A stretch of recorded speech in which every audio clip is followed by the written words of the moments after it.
I was about to leave the work party when I heard strange sounds from the bathroom, sounds that no husband should ever hear.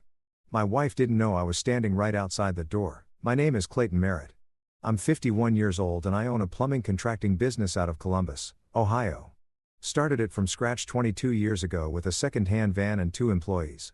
Now I've got 14 guys on payroll, a solid reputation in the trade, and enough work booked out to keep the lights on for the next 2 years. I'm not a flashy man. I don't drive a luxury car or wear a suit to impress anybody. What I have, I built with my hands, and I was proud of that. I married Naomi 5 years ago. She was 33. I was 42. She had a 4-year-old boy named Tyler from a previous marriage, a marriage that ended. She told me because her ex-husband Russell just couldn't handle the responsibility of a family. Said he walked out when Tyler was barely a year old. I believed her. I stepped in. I became Tyler's dad in every way that mattered. We even agreed early on that we'd tell him the truth when he turned 18. That I wasn't his biological father, but that I chose him. That was supposed to be our plan, our honest, decent plan. Naomi worked as an office manager at mid-sized law firm downtown. Good salary, professional environment, the kind of job where you wear business clothes and go to company events. Those events were a fixture in her calendar.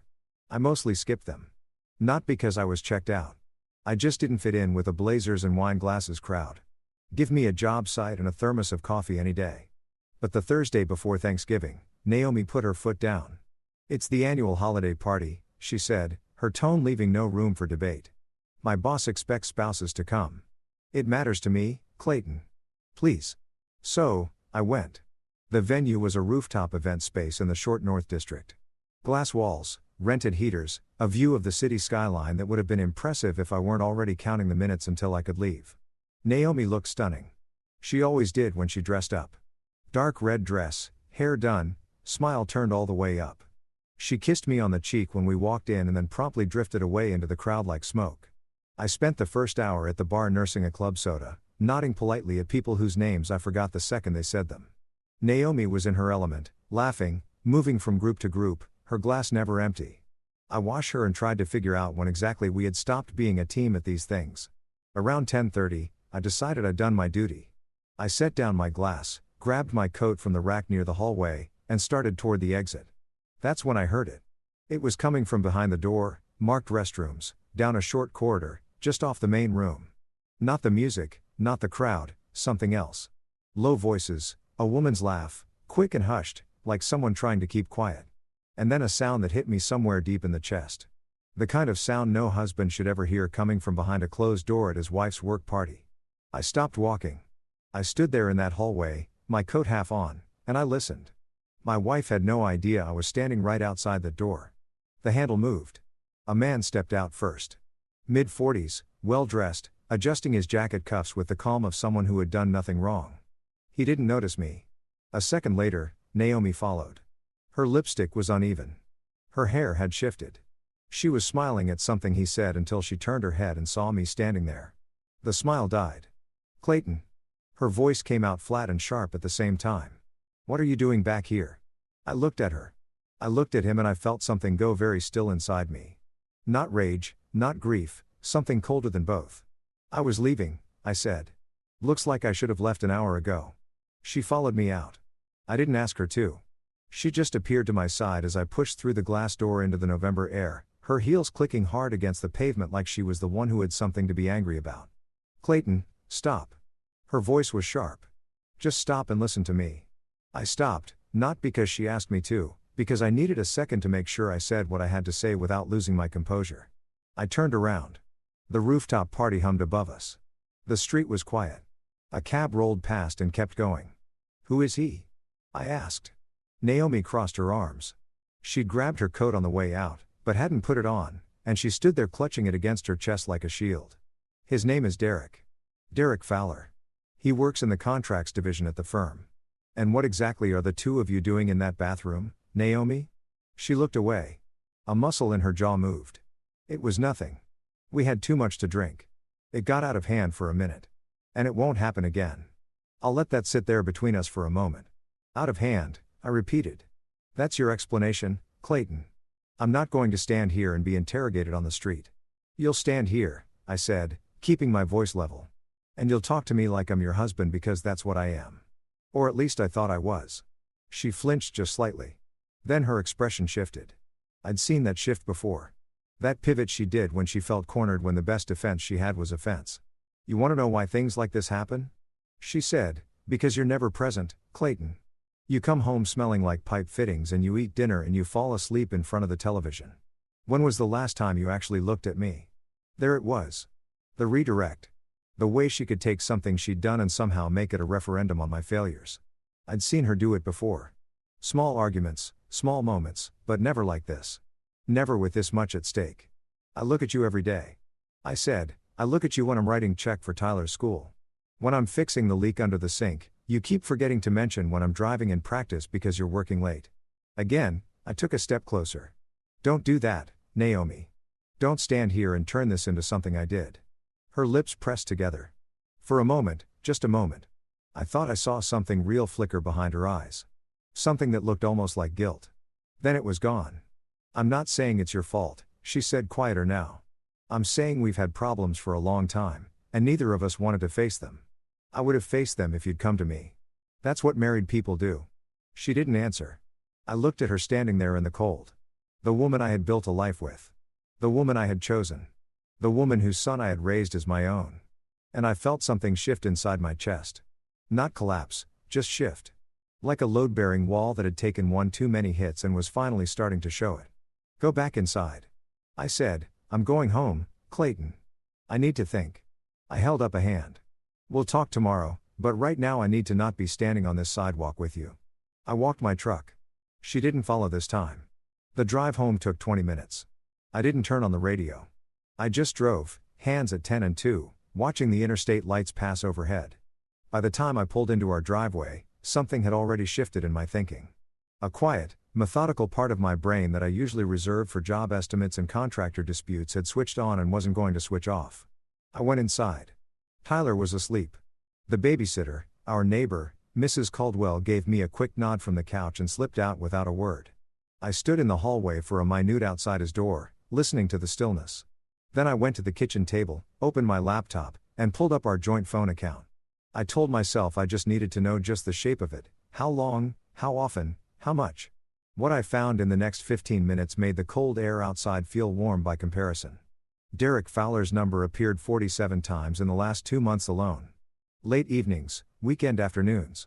One call at 11:40 on a Tuesday night that lasted an hour and 12 minutes. The night she told me, she was stuck at a client dinner. And then further back in the call log, a number I didn't recognize. A 614 area code, Columbus local. Dozens of calls going back almost 4 months. The most recent one was 3 days ago. I stared at that number for a long time.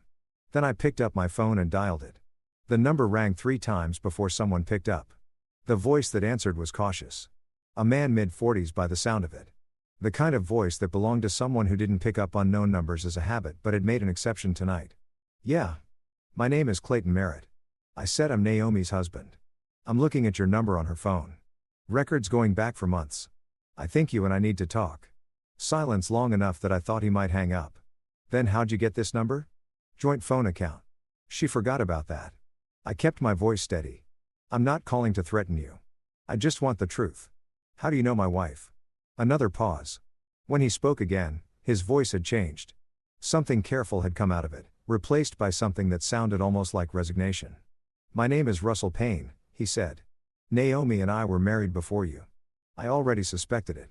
Hearing it confirmed still hit me like a cold bucket of water. She told me you walked out on her and Tyler when the boy was barely a year old. A short bitter sound, not quite a laugh. Is that what she said? It wasn't a question. I didn't walk out, Mr. Merritt. She filed. Said the marriage was broken beyond repair. I signed the papers because I loved her enough to let her go if that's what she needed. She took the house, half my retirement, and my truck. I was 35 years old, starting from zero. He paused and she took Tyler. I didn't even know she was pregnant when things fell apart between us. She never told me. I sat very still at my kitchen table. The house was quiet around me. Somewhere down the hall, Tyler was asleep. You're saying you didn't know about your son? I said, not until about 4 months ago. Russell said, I found out through a mutual friend. Old college connection. She mentioned Naomi had a boy who looked just like me. I reached out. Naomi picked up, which surprised me. We've been talking since then. He stopped. I don't know what she told you about why we were in contact, but I want you to know I never knew about Tyler. If I had, I would have been there. Whatever else you think about me, I need you to know that I believed him. I didn't want to, but I did. There was too much raw material in his voice for it to be performance. She's been telling you the marriage is over. I said it wasn't a question either. Quiet. She said things were complicated. I set the phone down for a second and looked at the ceiling. Then I picked it back up. Russell, I'm going to be straight with you. I found out tonight that Naomi has been seeing a man from her office. Your calls are separate from that. What I'm dealing with is bigger than one phone log. I rub my face with my free hand. Tyler doesn't know you exist. He calls me dad. I've been his dad for 5 years. I know, Russell said, and his voice tightened. And I'm not here to blow up that kid's life. But I have rights I didn't even know I had until recently. I've already talked to an attorney. Good, I said. And I'm in it. Even though the word felt strange coming out. So have I starting tomorrow. I hung up.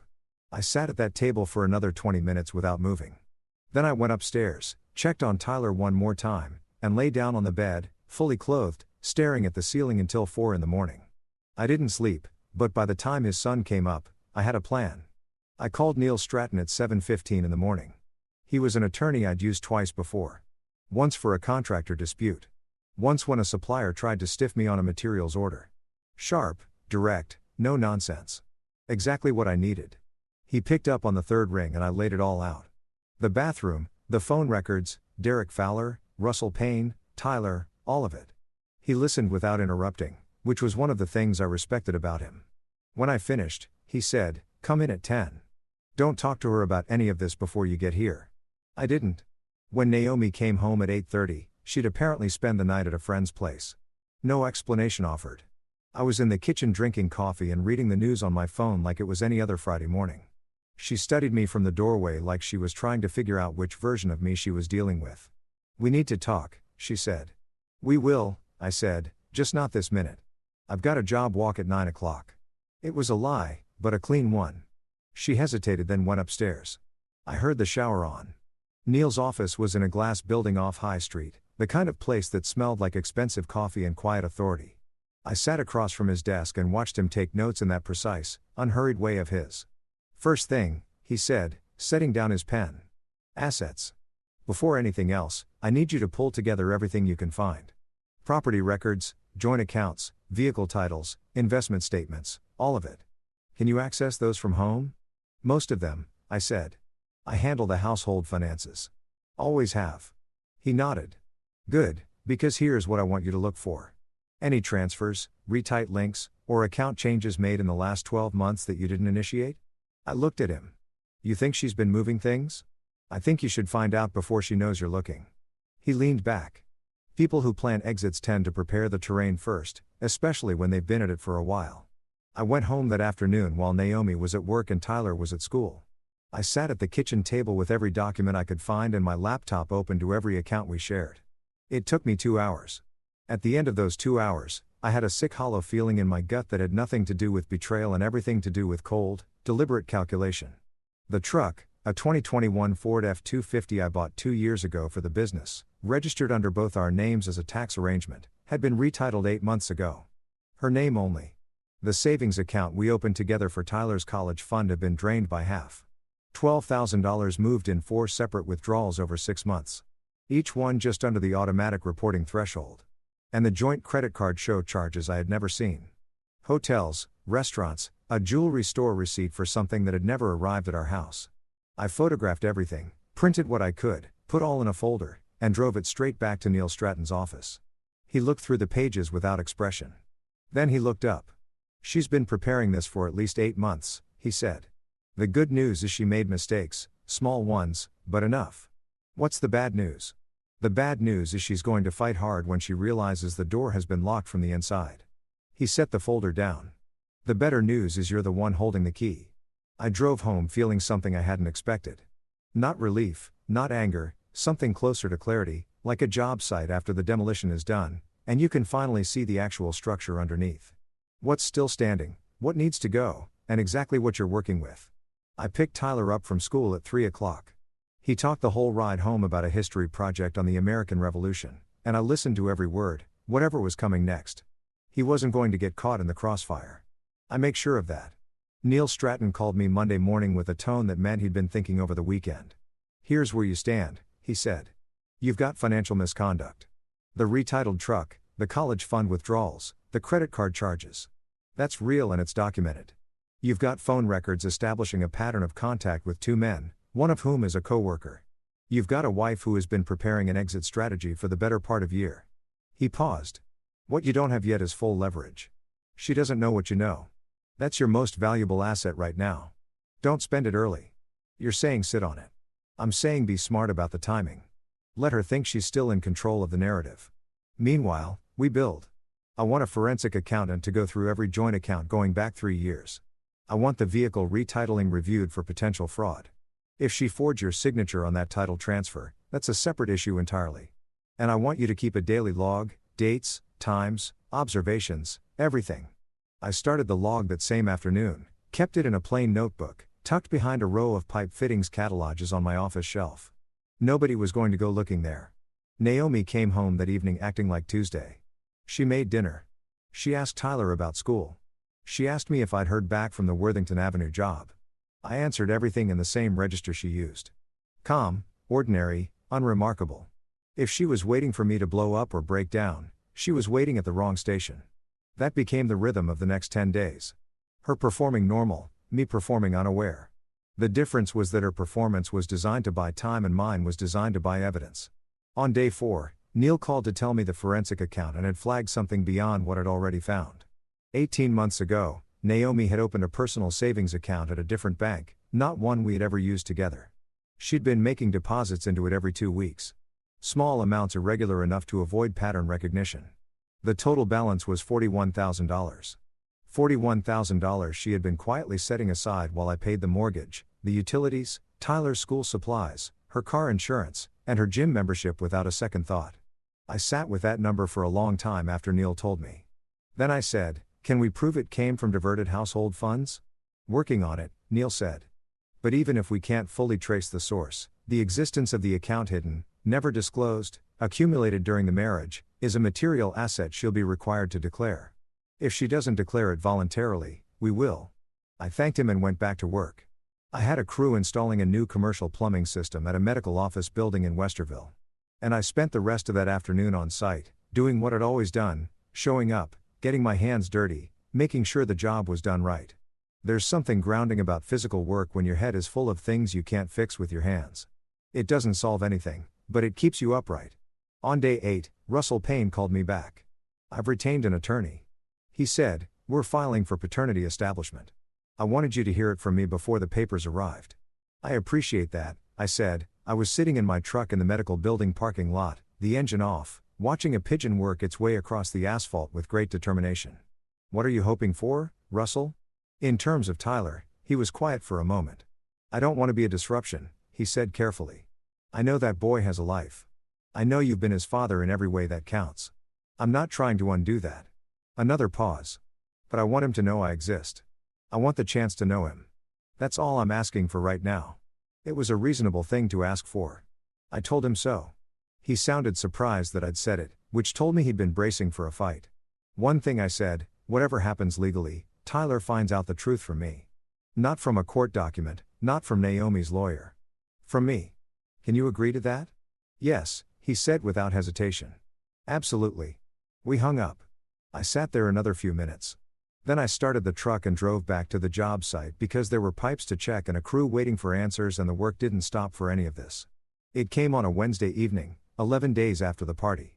I was helping Tyler with a math worksheet at the kitchen table, long division, which he despised with the focused passion of a 9-year-old who had been wronged by numbers. Naomi was upstairs. We could hear her moving around, the occasional muffled sound of her voice on the phone. Tyler worked a problem, checked his answer twice, then looked up at me with that expression he got when something had been sitting in his brain too long. "Dad," he said, "at school today, Mason said something." I kept my voice even. "What did Mason say?" Tyler looked back at his worksheet. "He said his mom told him that you're not my real dad." He paused. "He said, my real dad is somebody else. Is that true?" The kitchen felt very still. I set down my pencil and turned to face him fully. "Tyler, Look at me. He did. His eyes were steady and serious. He'd always been a serious kid, older than his years in some ways. Mason's mom doesn't know our family. I said, what I can tell you is this. I've been here every single day of your life that I can remember. I was at your first baseball game and your second and your third. I'm the one who sat with you in the ER when you broke your arm in second grade. I'm the one who drives you to school and helps you fight long division. I held his gaze. Does any of that feel like something a real dad would do? He thought about it with the same deliberate focus he gave math problems. No, he said. I mean, yes. That's what real dads do. That's right. He was quiet for a moment, then. But is there somebody else? Like somebody I don't know? I took a breath. This was the moment I've been turning over in my mind for 11 days. I wasn't going to lie to him, but I wasn't going to drop the full weight of it on a 9-year-old on a Wednesday night over long division either. There are some things your mom and I need to talk about first, I said, and then you and I are going to have a longer conversation, a real one, where I answer all your questions. I promise you that, but I need you to trust me that I'm going to tell you the truth. Can you do that? Tyler studied me for a long second, then he nodded, one firm nod, the way he did when he made up his mind about something. Okay, he said, and he went back to his worksheet. I sat there watching him work and felt something tighten in my chest that had nothing to do with Naomi or Derek Fowler or Russell Payne or $41,000 in a hidden bank account. It had to do with this boy sitting next to me chewing on his pencil eraser who deserved better than the situation that had been built around him without his knowledge. The next morning, I called Neil Stratton and told him it was time to move. Not because I'd run out of patience. I had plenty of that left, but because Tyler had asked me a direct question, and I had promised him a real answer, and I was not the kind of man who let promises sit on a shelf. 2 more days, Neil said. The forensic accountant finishes his report tomorrow. We file Friday. Friday? I agreed. I hung up and went to work. But all day on every job site, in every conversation with every crew member, part of my mind was on a 9-year-old boy and a pencil eraser and the particular weight of a question that deserved an honest answer. The forensic accountant's report landed on Neil Stratton's desk Thursday afternoon. 23 pages detailing every irregularity in our joint finances going back 3 years. Neil called me while I was on site in Westerville. And I stepped away from the crew to take it in the parking lot, leaning against my truck with a November wind cutting straight through my work jacket. The summary was methodical and damning beyond the retitled truck and the Drain College Fund. The report identified a pattern of cash withdrawals from our joint checking account. Always on Thursdays, always between $200 and $300, always at an ATM 2 miles from Naomi's office building. 41 withdrawals over 22 months. The total came to just over $9,000. Combined with the hidden savings account, Naomi had moved approximately $50,000 out of our shared life without my knowledge or consent. She's been doing this since before Derek Fowler. Neil said this predates him by at least 8 months. Meaning this wasn't about him. I said, meaning she had an exit plan before she had a reason most people would recognize as one, or the reason came first and she kept it private. He paused. Either way, the documentation is solid. We file tomorrow morning. I'll have the papers served at her office Friday afternoon. I thought about that for a second. Her office, the law firm where she worked, surrounded by attorneys. She's going to recognize the legal exposure immediately. I said, yes, Neil said. That's the point. She'll have no time to prepare a counter-narrative before the weekend. Her employer will know by end of business Friday. And Russell Payne's attorney filed for paternity establishment this morning. That process is now officially in motion as well. I stood in that parking lot for a moment after we hung up, watching one of my guys haul copper pipe across the lot with the focused efficiency of a man who knew exactly what his job was. There was something I respected enormously about that, about knowing your function and performing it cleanly. I'd spent 22 years building a business on exactly that principle. Naomi had spent 22 months quietly dismantling everything I'd built. I went back to work. I spent the rest of Thursday doing what I always did, running the job, checking the fittings, making sure everything was right. My guys didn't know anything was wrong because I didn't perform difficulty. I dealt with it privately and showed up intact. That was the only way I knew how to operate. Thursday evening, something unexpected happened. I was in the garage reviewing the week's job invoices when Derek Fowler called my personal cell. I didn't recognize the number at first, but he identified himself immediately. His voice was controlled, but there was something underneath it that sounded like a man trying to negotiate his way out of a burning building. Mr. Merritt, he said, I know you have no reason to take this call. I'm asking you to give me 5 minutes. You've got 3, I said. He took a breath. I need you to know that what happened between Naomi and me, I'm not going to pretend it wasn't wrong. It was.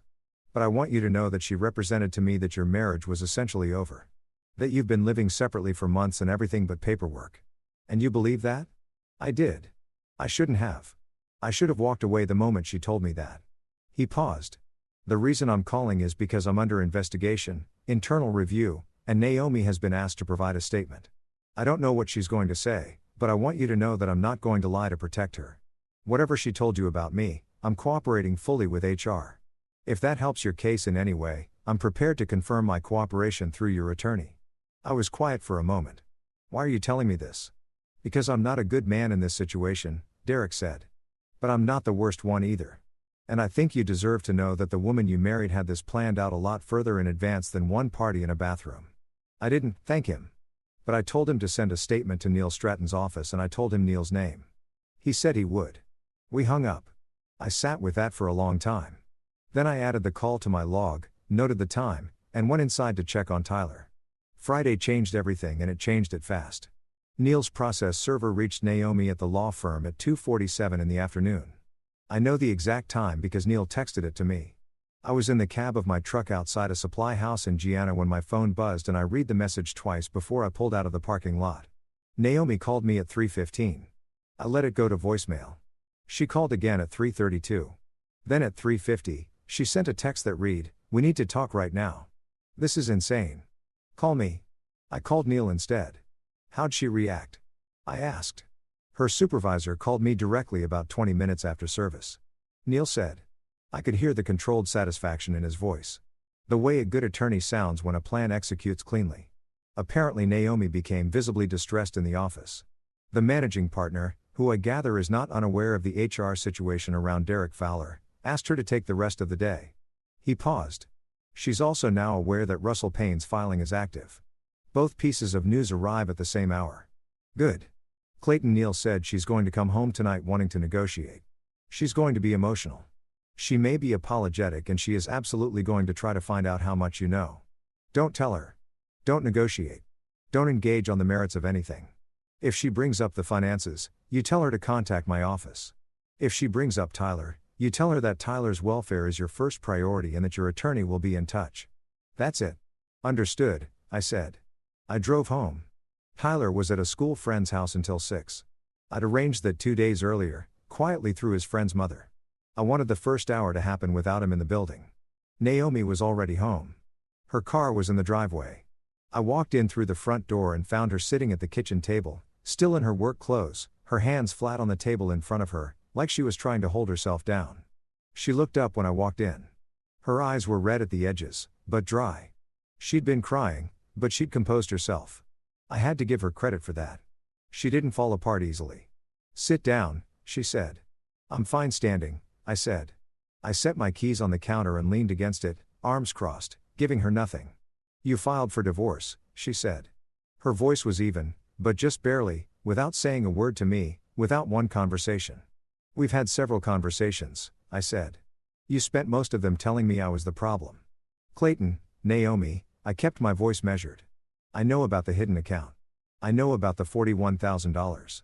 I know about the $9,000 and Thursday ATM withdrawals.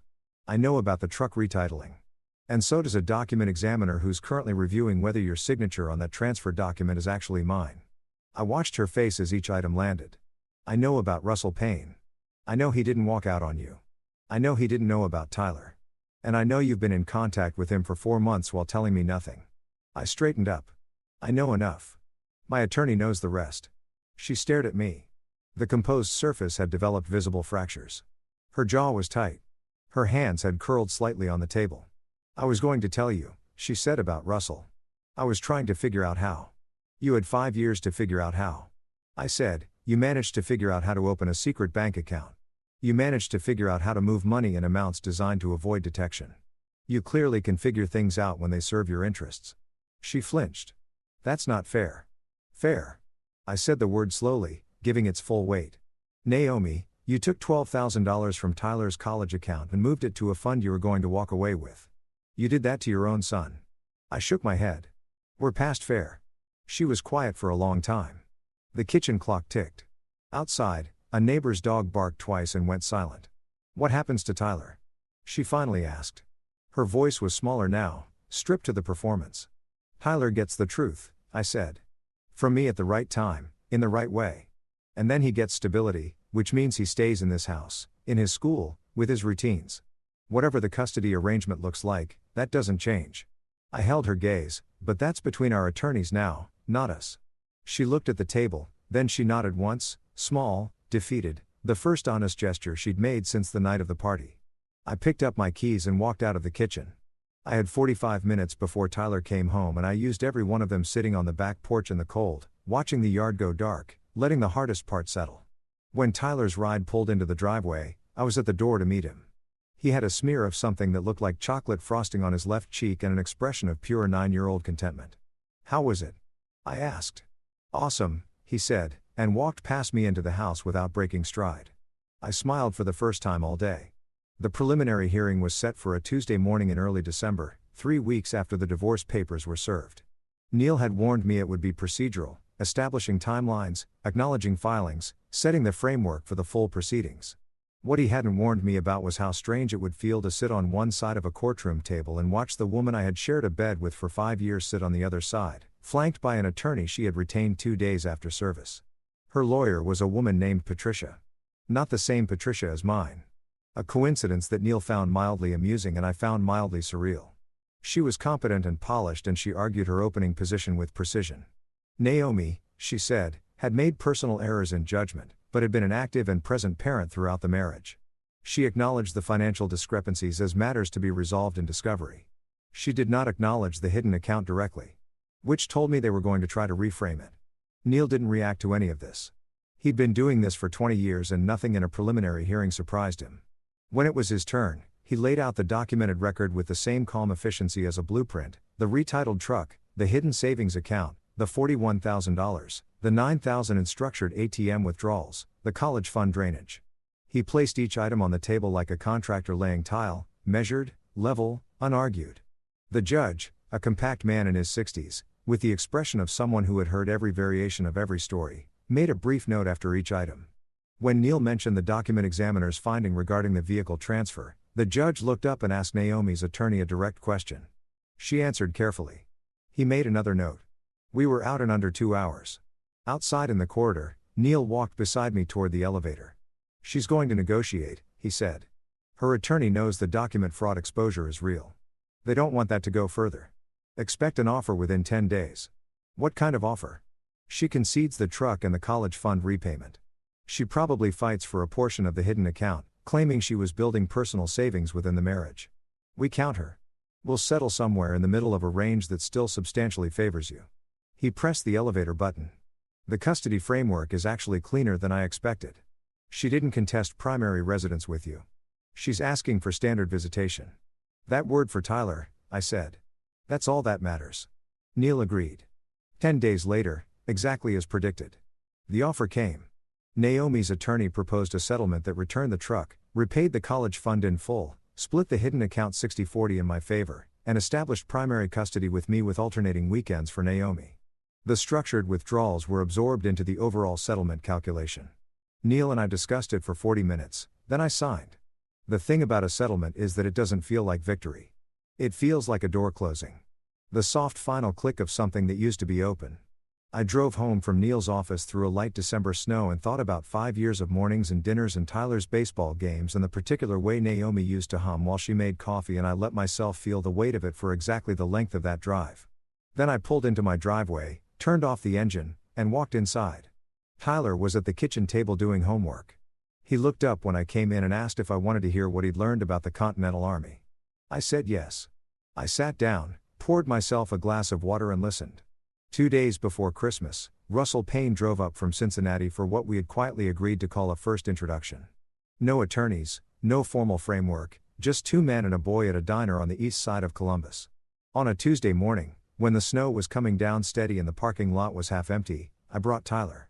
I told him the night before, calmly, carefully, in the way I had promised him I would, that there was a man named Russell who was his biological father, that this man had not known about him until recently, and that none of it changed a single thing about our relationship. Tyler had sat very still through this, asking 2 questions. Whether Russell seemed like a good person and whether I was going to stop being his dad. I told him Russell seemed like an honest man trying to do right by a situation he'd been kept out of.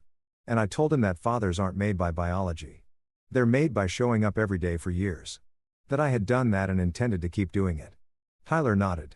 Then he asked if we could have pancakes at the diner. We had pancakes. Russell arrived 10 minutes after us.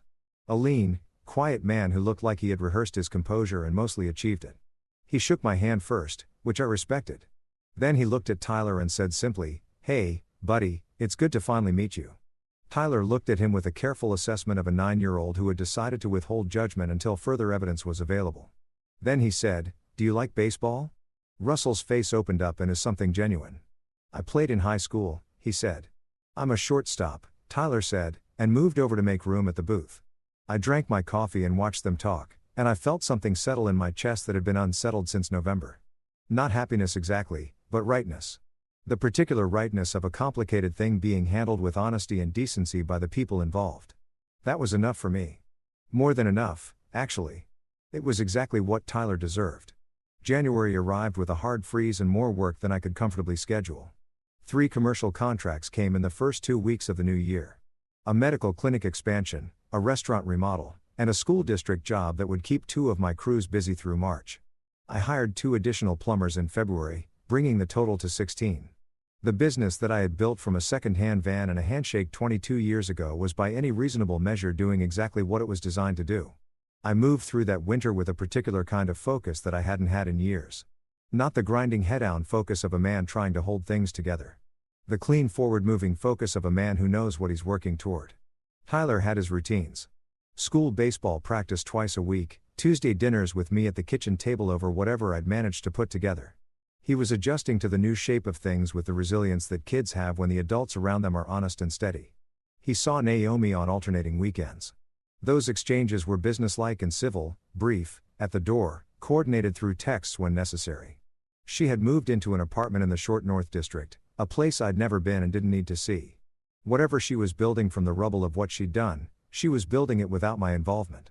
Derek Fowler had been terminated from the law firm in early December following the completion of the internal investigation. The review found that he had used company resources and client relationships to conduct a private business arrangement that violated his employment contract in multiple clauses. Naomi's testimony to HR, from what Neil's sources indicated, had been factual, but not protective of Derek.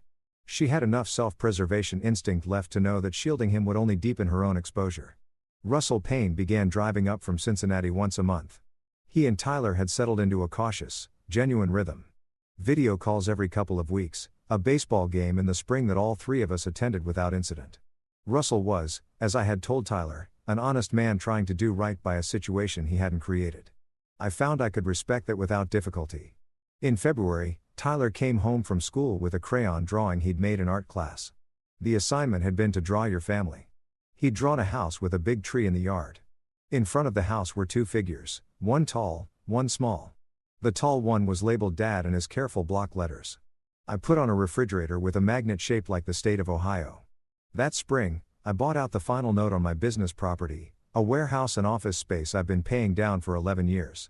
I stood in the empty parking lot on a Saturday morning in April with a coffee going cold in my hand, and looked at the building that had my name on the sign above the door and felt the particular satisfaction of a thing fully owned. I thought about $50,000 quietly moved into someone else's future. I thought about a hidden account and a retitled truck and a plan that had been running in the background of my life for the better part of 2 years. I thought about all the ways that could have gone differently if I hadn't gone to that party, if I hadn't walked down that corridor, if I hadn't made that phone call to Neil Stratton at 7:15 on a Friday morning. And then I thought about Tyler at a diner booth, moving over to make room for a man he just met, asking him about baseball. I finished my coffee, went inside, and got back to work. Some men build things with blueprints and grand announcements. I've always been more comfortable with the quiet version. Showing up, doing the job right, leaving something solid behind. That's who I am. That's who I was going to stay.